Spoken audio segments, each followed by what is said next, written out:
warahmatullahi wabarakatuh. Bertemu lagi dengan saya Nia Tantriani. Saya dari UPTD SD Negeri 4 Rejasari, pemerintah Kota Banjar, Jawa Barat. Mari kita sama-sama belajar melalui video ini.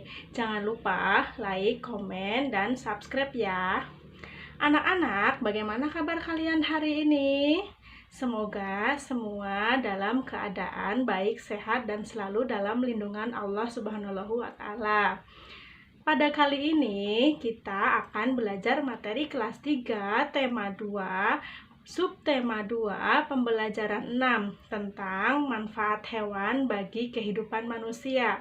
Sebelum memulai pelajaran, marilah kita berdoa.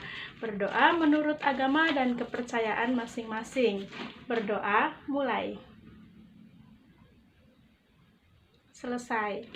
Tujuan pembelajaran kali ini adalah yang pertama, dengan membaca dongeng, siswa dapat menemukan pesan yang terdapat dalam dongeng dengan tepat.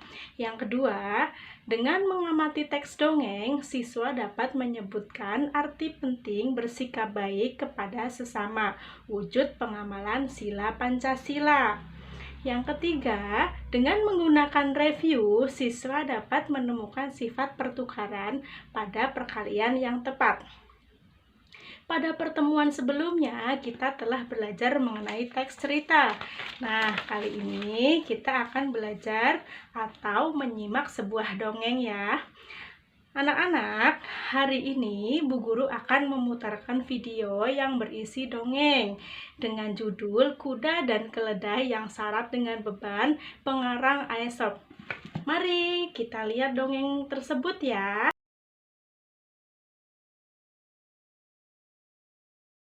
Dongeng tentang kuda dan keledai yang syarat dengan beban. Kuda dan keledai adalah hewan yang digunakan untuk mengangkut beban. Kuda dan keledai juga sering digunakan untuk alat transportasi. Apakah kalian ingin tahu ceritanya? Simak videonya berikut ini.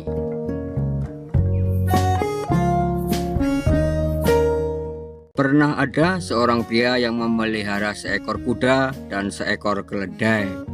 Kebiasaan pria tersebut memuati keledainya dengan beban yang berat. Keledai tersebut terhuyung-huyung karena beban yang terlalu berat.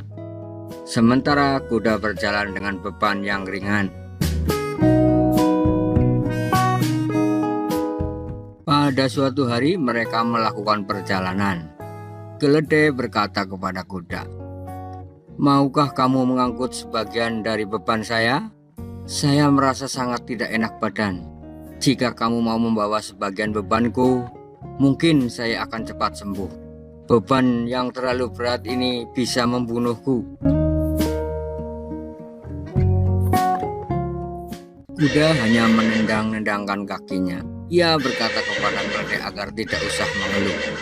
Ia tidak mau diganggu dengan kata-kata keluhan. Keledai terhuyung-huyung selama perjalanan setengah kilometer. Tiba-tiba ia jatuh ke tanah dan mati.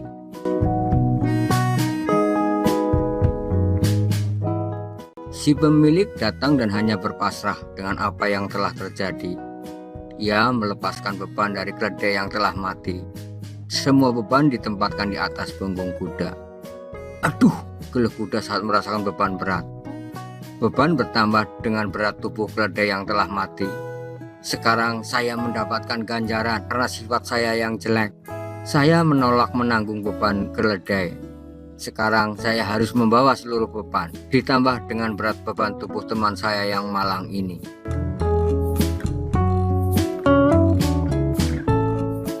Pada bagian akhir cerita ada salah satu kegiatan yang harus kamu lakukan, yaitu menyusun kata-kata sehingga menjadi sebuah pesan moral yang terdapat pada dongeng tersebut.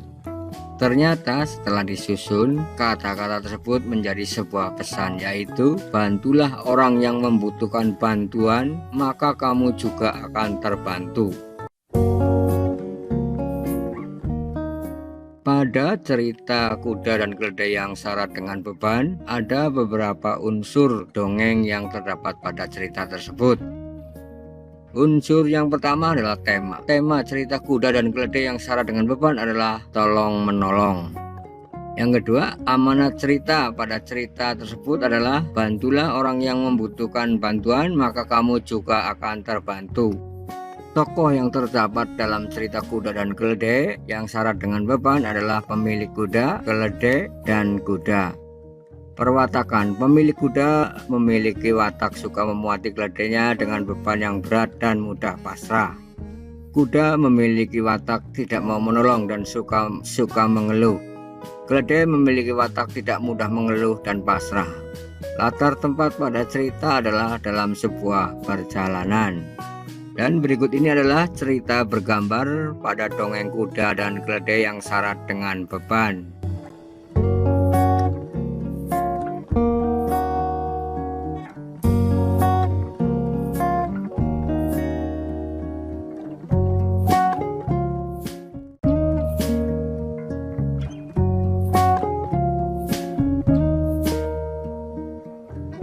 Demikian video mengenai dongeng kuda dan keledai yang syarat dengan beban.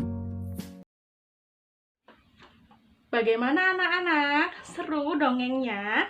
Seru ya, semoga kalian suka dengan dongeng yang sudah kalian lihat tersebut. Anak-anak, pesan moral yang dapat terkandung di dalam dongeng tersebut adalah yang pertama, bantulah orang yang membutuhkan bantuan, maka kalian akan terbantu juga. Yang kedua, sifat yang buruk akan mendapatkan ganjaran yang setimpal. Yang ketiga, bantulah orang lain tanpa pamrih. Benny dan Edo pulang sekolah bersama-sama. Di jalan, mereka menemukan seekor kucing yang terjatuh ke selokan. Benny menolong kucing tersebut dan membawanya pulang ke rumah. Tetapi Edo tidak mau membawanya pulang karena ia geli pada bulu kucing. Nah, berdasarkan pernyataan berikut, setiap orang itu memiliki sifat-sifat yang berbeda. Dalam satu keluarga pun memiliki sifat yang tidak sama. Begitu pula dengan sifat orang dalam satu lingkungan keluarga. Coba kalian perhatikan ya, masing-masing sifat anggota keluarga kalian, ataupun teman kalian, atau bisa tetangga kalian di rumah ya. Anak-anak yang hebat, bagaimana acara liburan kenaikan kelas kalian kemarin? Walaupun di rumah saja, pastinya kalian itu masih tetap bertemu dengan anggota keluarga kalian yang lain ya. Sama seperti Benny. Benny juga berkunjung ke rumah neneknya. Neneknya memiliki pohon buah mangga. Benny membantu neneknya memanen buah mangga tersebut. Kemudian Benny memasukkannya ke dalam keranjang. Perhatikan ya, keranjang Benny berjumlah 10 buah. Masing-masing keranjang itu berisi 50 buah mangga. Setelah itu, Benny mengalihkan mangga tersebut ya. Dari 10 keranjang terdiri dari 50 buah mangga. Jadi 10 dikali 50 sama dengan 500 buah mangga. Kemudian Benny menukar posisi perkaliannya menjadi 50 dikali 10 sama dengan 500 buah mangga. Ternyata hasilnya masih tetap sama ya anak-anak ya. Dari perkalian tersebut dapat ditemukan, yaitu 10 dikali 50 sama dengan 500. 50 dikali 10 sama dengan 500. Kemudian 10 dikali 50 itu sama dengan 50 dikali 10. Nah, anak-anak, inilah yang kita sebut sebagai sifat pertukaran pada perkalian. Bagaimana? Sudah mengerti materi kali ini? Semoga saja materi kali ini bisa kalian serap dengan baik ya.